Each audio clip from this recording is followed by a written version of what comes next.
Hai, welcome back to iCek Live. Gua Indra dan di video kali ini gua kembali mau menceritakan sebuah kisah ya. Setelah sebelumnya kita udah ngebahas juga soal kasus iPhone hilang dari Mbak Akila di kota Casablanca, dan ternyata di video kemarin itu responnya cukup baik ya. Banyak juga yang komentar di bawah untuk saling mengingatkan juga ke teman-teman lainnya biar lebih waspada lagi ke depannya. Nah, kasus yang pengen gua bahas dalam video kali ini sebenarnya kejadiannya udah lama juga dan pelakunya udah ketangkep.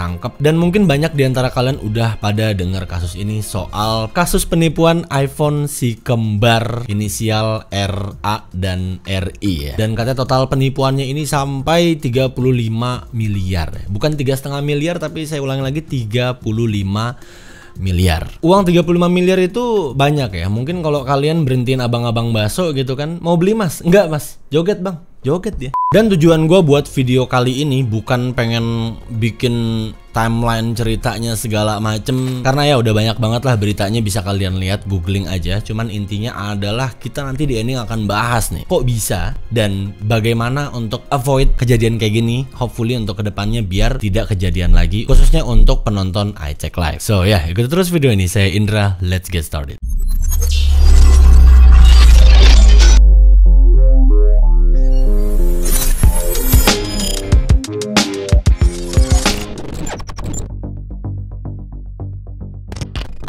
Oke, jadi pertama kali motif penipuan si kembar ini, RA dan RI, kita sebut aja si kembar ya biar nggak ribet. Awalnya dia mengaku sebagai distributor ponsel kepada para korbannya. Dan dari penyelidikan di sini setelah dibongkar, ternyata si kembar ini itu membeli HP-nya dari gerai-gerai HP biasa seperti yang ada di pasaran gitu ya. Dan si kembar ini pertama kali itu mempromosikan usahanya ini, jual beli iPhone ya, itu di platform Instagram, dan ternyata banyak yang tertarik. Kenapa banyak yang tertarik? Katanya dia menawarkan berbagai promo-promo ya, kayak harganya tuh yang memang jauh banget di antara seller-seller lainnya lah, katakan gitu. Terus dia juga menawarkan program reseller. Dan parahnya si kembar ini tidak hanya menipu untuk para customernya ya, tapi si kembar ini juga menipu 2 orang keluarganya. Ini juga jadi korban. Ini gimana ya, keluarga sendiri juga kena tipu juga gitu. Dan kalau gue baca-baca sih ya, jadi kayak sebulan, 2 bulan, 3 bulan awal lancar-lancar aja gitu ke reseller. Jadi kayak dia buka program reseller gitu, jadi bisa jualan, supply-nya dari dia gitu kan. Terus makin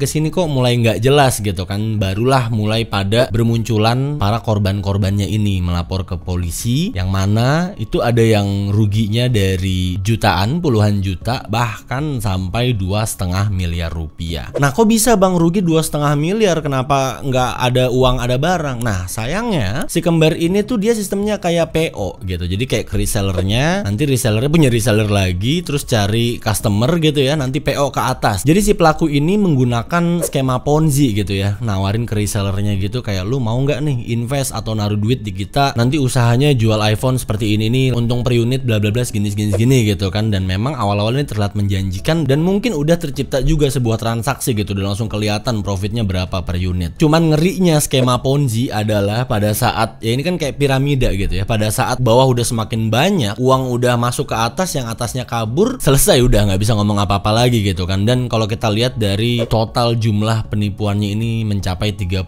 miliar, ini gede banget. Karena gini, di era pas 14 Pro kemarin itu gua mulai merasa kok banyak ya teman-teman deket gua di Instagram gitu ya, atau mungkin di WhatsApp circle gua tuh mulai banyak nih yang reseller gitu, yang gua tuh kenal dia sebelumnya nggak pernah jualan iPhone kayak gini, tahu-tahu dia kok jualan iPhone nih, barang dari mana nih gitu kan. Mungkin kalian juga pernah ada yang ngerasa kayak gitu, karena beberapa teman gue juga cerita kayak gitu, teman-teman gue kok udah mulai banyak yang jualan iPhone gitu. Nah, ternyata usut punya usut, setelah gua survei kemarin ya, supply-nya sama dari si kembar ini gitu. Jadi memang separah itu. Dan ini real story ya, kemarin itu teman gue bener-bener PO iPhone 13 Pro itu dikasih bonus kayak AirPods gitu-gitulah, dan ya itu menggiurkan gitu karena harganya juga lebih murah dibanding authorized di sini. Terus dia dijanjikan bisa dapat early, walaupun si temen gue itu ternyata apes, barangnya kayak ketahan 4 bulan 5 bulan gitu baru keluar, sampai dia ngerasa dia wah gue ditipu nih gitu kan. Tapi akhirnya barangnya nyampe juga sama dia, dan dia minta gue cekin barangnya sama AirPods bonusannya juga, AirPods Pro 1 ya, AirPods Pro 1 dikasih gratis dan itu beneran ori gitu. Dan ya siapa yang nggak tergiur gitu kan. Dan gue nggak heran sih ya kalau si kembar ini menipu korban-korbannya itu sampai totalnya 35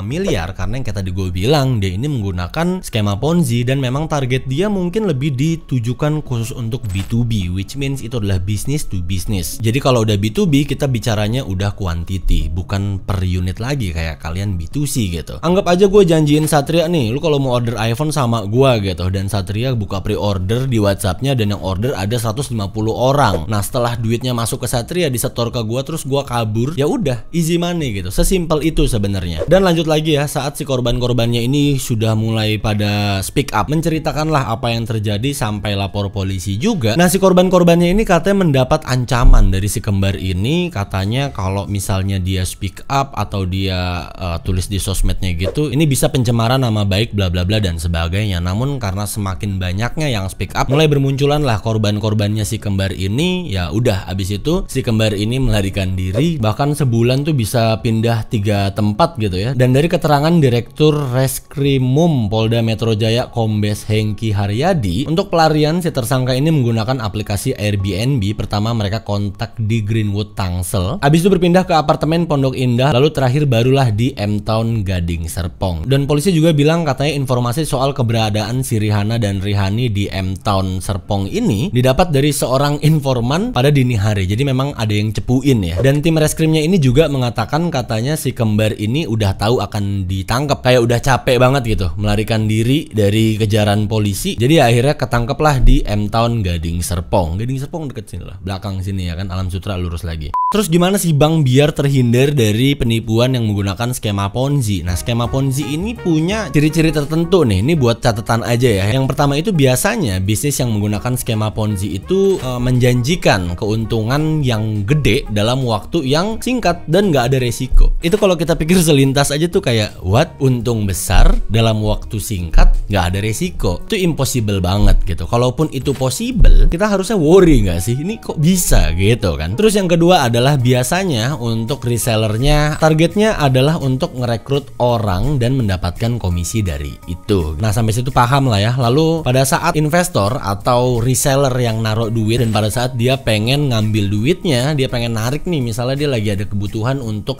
beli mobil atau misalnya ya keperluan lainnya, itu si pelakunya ini bukannya mencairkan mungkin sesuai agreement di awal-awal, tapi malah diiming-imingin investasi yang bunganya lebih tinggi gitu. Jadi kayak ditahan-tahan gitu. Aduh jangan deh, karena ini kita lagi naik banget nih, ini profit lagi begini-gini kayak gitu biasanya. Terus sering banget terjadi pengembalian dana tuh macet di tengah-tengah gitu. Jadi ya harusnya kalian udah mulai aware lah kalau misalnya kalian sudah terlanjur kecemplung di bisnis yang menggunakan skema Ponzi ini yang memang sebenarnya penipuan. Dan tentunya teman-teman juga udah bisa googling sendiri-sendirilah untuk pelajarin skema Ponzi seperti ini, modus penipuan. Karena ini nggak cuma mengenai si kembar ini aja, ini luas banget, banyak banget yang menggunakan penipuan dengan skema Ponzi seperti ini. Cuman berhubung ini kemarin viral banget dan disebut tagline-nya itu adalah kasus penipuan iPhone si kembar. So makanya gue pengen banget bikin video ini, tentunya juga biar teman-teman di luar sana bisa lebih aware lah pada saat ingin membeli iPhone barunya. Apa yang bisa kita ambil dari kasus ini? Bagaimana biar ini tidak terjadi sama kita gitu ya. Kalau buat teman-teman yang mungkin di luar sana pengen berjualan iPhone gitu ya, reselleran iPhone gitu ya, better kenalin supplier lu sendiri gitu, kenalin mitra bisnis lu, jangan gampang kegiur dengan profit yang tinggi dalam waktu yang singkat tanpa resiko lagi. Harusnya kalian curiga sih kalau kayak gitu, karena menurut gue di dunia ini tuh nggak ada yang semudah itu digapai gitu ya. Kalau misalnya kalian tahu-tahu nemu uang 500 juta gitu kan, ya masa ya kalian langsung seneng lompat-lompat gitu ya. Kalian harus bertanya-tanya dulu, ini uang siapa, ini kok bisa ada di sini, terus ya bagaimana lah gitu. Nggak bisa langsung belanjain uang itu begitu aja kan. So waspada itu yang paling utama. Lalu yang kedua adalah jangan tergiur harga murah. Ini gue udah kayak berkali-kali ya bilang ke teman-teman di luar sana, di setiap tips membeli iPhone, entah itu second atau unit baru sekalipun, banyak juga yang DM ke gua mengeluhkan unit iPhone-nya bermasalah, terus ada juga yang kena tipu, bahkan sampai ada yang dikasihnya itu HDC karena emang unitnya kelewat murah. Katakanlah unitnya ini sebenarnya 15 juta 16 juta, tapi dia cuma jual 7